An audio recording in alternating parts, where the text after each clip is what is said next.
चुन चुन करके हिंदुओं को निशाना बनाया जा रहा है। 12 কোটিতে গাছের গোড়া আসতে নানা দেবে, মামু বাড়ি দিল্লি গিয়ে পড়বা, বাংলার জমিনে জায়গা হবে না, এ কথা বিশ্বাস করো। বাংলাদেশে হিন্দুদের ওপর অত্যাচারের মর্মান্তিক দৃশ্য সামনে উঠে আসছে। ভারত হিন্দুদের ওপর হওয়া অত্যাচার নিয়ে হুঁশিয়ারি দিয়ে দিয়েছে। প্রধানমন্ত্রী মোদী বাংলাদেশে অন্তর্বর্তী সরকার গঠনের পর নিজের প্রথম বার্তাতেই হিন্দুদের ওপর হওয়া অত্যাচার নিয়ে আওয়াজ তুলেছেন।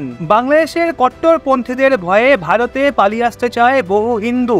অন্যদিকে হিন্দুদের ওপর জারি হিংসার মাঝে মোহাম্মদ ইউনূস বাংলাদেশের অন্তর্বর্তী সরকারের প্রধানমন্ত্রী রূপে শপথ গ্রহণ করেছেন। বাংলাদেশের নতুন সরকার গঠনতে প্রধানমন্ত্রী মোদী হিন্দুদের ওপরে হওয়া অত্যাচার নিয়ে আলটিমেটাম দিয়ে দিয়েছেন। প্রধানমন্ত্রী মোদী শপথ গ্রহণের পর বাংলাদেশে নতুন সরকারকে হিন্দুদের বিষয়ে কি বলেন চলুন সেটা জানবো। বর্ডারের কাছে পালিয়ে আসা বাংলাদেশের হিন্দুরা বলে কট্টরপন্থীরা তাদের গ্রামে ঢুকে হিন্দুদের ঘরে লুটপাট করা হচ্ছে, মন্দির ভাঙচুর করা হচ্ছে, মহিলাদের সম্মান নষ্ট করা হচ্ছে, ঘরে আগুন লাগিয়ে কট্টরপন্থীরা সমস্ত প্রমাণও লোপাট করে দিচ্ছে। সেনা এই নিয়ে একেবারে চুপ। প্রধানমন্ত্রী মোদী তার প্রথম বার্তাতেই নতুন সরকারকে হিন্দুদের সুরক্ষা সুনিশ্চিত করতে বলেছে। প্রফেসর মোহাম্মদ ইউনূসকে শুভকামনা জানিয়েছে। হিন্দু এবং অন্যান্য সংখ্যালঘুদের সুরক্ষা সুনিশ্চিত করতে দ্রুত সিচুয়েশন নরমাল হওয়ার আশা করা হয়েছে। ভারত শান্তি, সুরক্ষা এবং বিকাশের জন্য উভয় দেশের জনগণের আশা আকাঙ্ক্ষা পূরণের জন্য বাংলাদেশের সঙ্গে কাজ করতে প্রতিশ্রুতিবদ্ধ।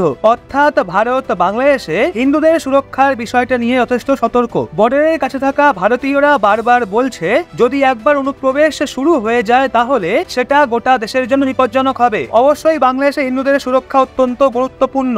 হিন্দুদের উপর অত্যাচার দেখে হুঁশিয়ারি দিলেন মুখ্যমন্ত্রী যোগীও। মোহাম্মদ ইউনূস বাংলাদেশের প্রধানমন্ত্রী হতেই হিন্দুদের নিয়ে দিয়ে বসলো কি বয়ান, সেটা শুনলে আপনারও হুঁশ উড়ে যাবে। শুরুটা ছাত্র আন্দোলন নিয়ে হলেও তাতে কখন রাজনীতির ছোঁয়া লেগে গেছে সেটা কেউ বুঝে উঠতেই পারলো না। শেখ হাসিনা দেশ ছেড়ে পালিয়ে যান। এর মধ্যে অন্তর্বর্তী সরকার চালানোর দায়িত্বভার ওই মোহাম্মদ ইউনূসের হাতেই সঁপে দেওয়া হয়েছে, যিনি 17 বছর আগে বাংলাদেশের প্রধানমন্ত্রীর পদকেই অস্বীকার করেছিলেন। আন্দোলনকারী ছাত্রদের সঙ্গে আলোচনা করার পর এই সিদ্ধান্ত নেওয়া হয়। বাংলাদেশের রাষ্ট্রপতি মোহাম্মদ শাহাবুদ্দিন ছাত্র নেতা এবং 3 সৈন্য পরিষেবা প্রধানদের সঙ্গে বৈঠক করার পর মোহাম্মদ ইউনূসকে নিযুক্ত করা হয়। বাংলাদেশের মোহাম্মদ ইউনূস ভারত বিরোধী। মোহাম্মদ ইউনূস আমেরিকার চামচা। প্রধানমন্ত্রীর পদভার গ্রহণ করতেই মোহাম্মদ ইউনূস বড়সড় ঘোষণা করে বলে শেখ হাসিনা যাদেরকে গ্রেপ্তার করেছিল তাদের সবাইকে মুক্তি দেওয়া হবে। মজার ব্যাপার দেখুন, মোহাম্মদ ইউনূস বাংলাদেশের হিন্দুদের উপর হওয়া অত্যাচার নিয়ে একেবারে চুপ, কিন্তু বাংলাদেশের হিন্দুদের নিয়ে একটা বিশাল স্টেটমেন্ট সামনে উঠে আসছে। স্টেটমেন্টটা দিয়েছেন উত্তরপ্রদেশের মুখ্যমন্ত্রী যোগী আদিত্যনাথ। মুখ্যমন্ত্রী যোগী হয়তো প্রথমবার হুঁশিয়ারি দিয়ে হিন্দুদের নিয়ে ওই কথা বলে যেটা আজ পর্যন্ত হয়তো কেউ বলেনি। মুখ্যমন্ত্রী যোগীর এই হুঁশিয়ারি শুনে কোটি কোটি হিন্দু অবাক হয়ে যাবে। অবাক করার বিষয় দেখুন, এখন তো ইসরায়েলের ইহুদিরাও বাংলাদেশের হিন্দুদের আওয়াজ হচ্ছে। ইউরোপীয় দেশ নেদারল্যান্ডের শক্তিশালী নেতা গিট উইল্ডার্স বলছেন হিন্দুদের বিরুদ্ধে বাংলাদেশে যে অত্যাচার হচ্ছে সেটা ভীষণ ভয়ানক। বাংলাদেশের মুসলিম কট্টরপন্থী হিন্দুদের মারছে, মন্দিরগুলো ভাঙছে, হিন্দুদের ঘর জ্বালাচ্ছে। এখন তো ভারতের বিরুদ্ধে এজেন্ডা চালানো সংবাদ মাধ্যম নিউ ইয়র্ক টাইমসও বলছে শেখ হাসিনাকে সরিয়ে ফেলার পর বাংলাদেশে হিন্দুদের ওপর বদলা নেওয়া হচ্ছে। এর থেকেই আপনি আন্দাজ করতে পারেন বাংলাদেশে হিন্দুদের কি অবস্থা হবে। এই নিয়ে মুখ্যমন্ত্রী যোগী অযোধ্যায় দাঁড়িয়ে বলেন আমাদের সনাতন ধর্মকে রক্ষা করার জন্য একজোট হতে হবে। মুখ্যমন্ত্রী যোগী হুঁশিয়ারি দিয়ে বলেন যেই সমাজ ইতিহাসের ভুল থেকে শিক্ষা নেয় না তাদের ভবিষ্যতে গ্রহণ লাগে। চলুন আমরা শুনে নিই মুখ্যমন্ত্রী যোগীর সেই বয়ান। मंदिर तोड़े जा रहे हैं, चुन चुन करके हिंदुओं को निशाना बनाया जा रहा है, और तब भी हम इतिहास की उन परतों को ढूंढने का प्रयास नहीं कर रहे हैं कि इस प्रकार की दुर्भाग्यपूर्ण स्थिति क्यों वहां पर पैदा हुई है, क्यों पैदा हुई है। और इसलिए बहनों भाइयों, हम याद करें जो समाज इतिहास की गलतियों से सबक नहीं सीखता है उसका उज्जवल भविष्य पर भी ग्रहण लगता है। सनातन धर्म पर आने वाले संकट के लिए फिर से एकजुट होकर के कार्य किए जाने की आवश्यकता है।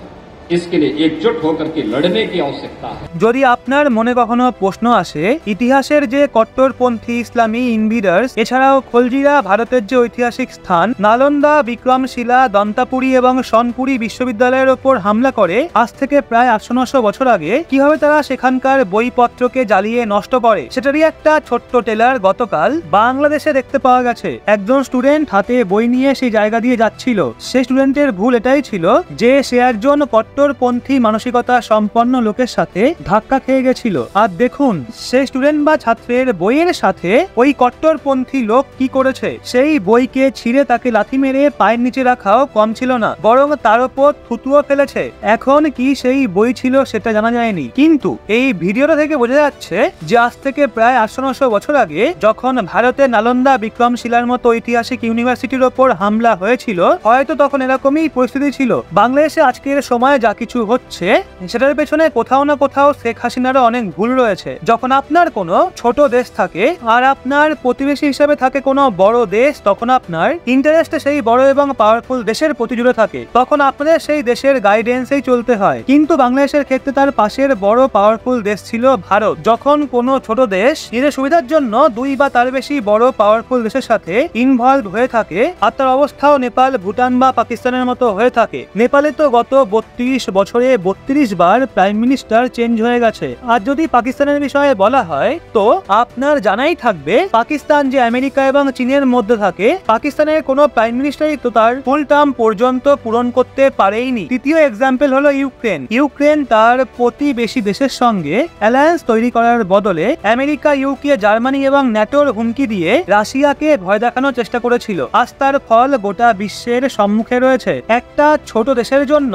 দুই বা তার বেশি শক্তিশালী দেশের সঙ্গে ইনভলভ হওয়ার ক্ষয়ক্ষতি এটাই হয় যে এরা বড় সুবিধা নেওয়ার চক্করে তাদের ছোট ছোট দেশগুলোকে কিছু কিছু প্রতিবেশী দেশকে অসন্তুষ্ট করে দেয়, আর তারপর বড় শক্তিশালী দেশের সাথে শত্রুতা সেই ছোট দেশ অ্যাফোর্ড করতে পারে না। বাংলাদেশের প্রাইম মিনিস্টার শেখ হাসিনাও এখানে আমেরিকা, চীনকে অসন্তুষ্ট করে ভুল করেছে। প্রপারলি আমেরিকার সঙ্গে শত্রুতা করেছে। আর ব্যাডলাক এটা হয়ে গেছে যে ছাত্র আন্দোলন এবং কট্টরপন্থী ইসলামিক শক্তি এতে ককটেলের মতো কাজ করেছে, যেটা শেখ হাসিনা হ্যান্ডেল করতে পারেননি। যখন আপনার কোনো ছোট দেশ হয়ে থাকে তখন আপনার বড় পাওয়ারফুল দেশের সঙ্গে ওভার স্মার্ট হওয়ার চেষ্টা একদমই করা উচিত নয়। আর যখন কোনো ভারী পাওয়ারফুল দেশ দখল দেওয়ার চেষ্টা করে তখন সবার প্রথমে প্রতিবেশী বড় দেশের কাছে যাওয়া উচিত এবং তার সঙ্গে কনসাল্ট করে তার থেকে মতামত নেওয়া উচিত। আর অনেক সময় সেই মতামতকেও প্রাধান্য দেওয়া উচিত। বাংলাদেশের ক্ষেত্রেও বড় পাওয়ারফুল কান্ট্রি হলো আমেরিকা, চীন এবং ভারত। আর শেখ হাসিনাও কোথাও না কোথাও ভারত, আমেরিকা এবং চীনের সঙ্গে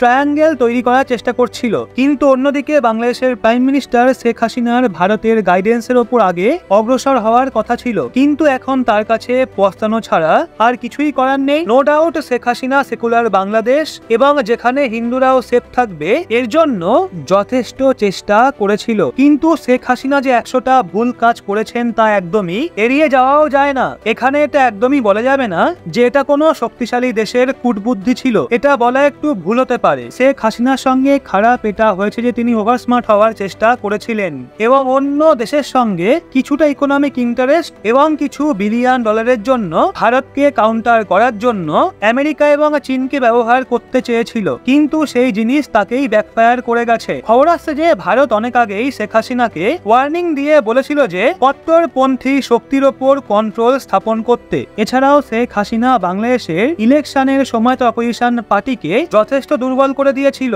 এবং ভারতের ওপরও পরামর্শ দিয়েছিল। ছাত্র আন্দোলনকে নিয়েও ভারত ওয়ার্নিং দিয়ে বলেছিল যে স্টুডেন্টদের সঙ্গে নেগোসিয়েট করে খুব দ্রুত সেটা সমাধান করে নিতে, কিন্তু শেখ হাসিনা ভারতের কথা শোনেনি এবং তার ফলস্বরূপ এটা হয়েছে যে শক্তি প্রদর্শন করার চক্করে 300 জনেরও বেশি স্টুডেন্ট এবং আন্দোলনকারীদের প্রাণ চলে গেছে, আর অন্যদিকে হাজার হাজার জন আহত হয়েছে। আর এই কারণে স্টুডেন্ট এবং সাধারণ জনতা শেখ হাসিনার বিরুদ্ধে চলে যায়। জনতা রাস্তার উপর নেমে আসে এবং শেখ হাসিনা এবং সাধারণ বাংলাদেশি লোকজনদের মধ্যে দূরত্ব বেড়ে যায়। আর এই গ্যাপকেই ফিল করেছে এবং সুযোগের সৎ ব্যবহার করেছে জামাতি ইসলামী এবং বাংলাদেশের বাকি কট্টরপন্থী শক্তি। শুরু হয়েছিল অপোজিশনের বাংলাদেশি পার্টিকে দুর্বল করা থেকে, আর তারপর কট্টরপন্থী ইসলামিক সংগঠনের সাথে শেখ হাসিনার সম্পর্ক খারাপ হয় এবং তারপর আমেরিকা এবং চীনকে শেখ হাসিনা নিজেই এতে ইনভলভ করেছে এবং সেই জন্য তাদের সঙ্গে রিলেশন খারাপ হয়। স্টুডেন্ট প্রোটেস্ট এসে যায়, যারা বাংলাদেশে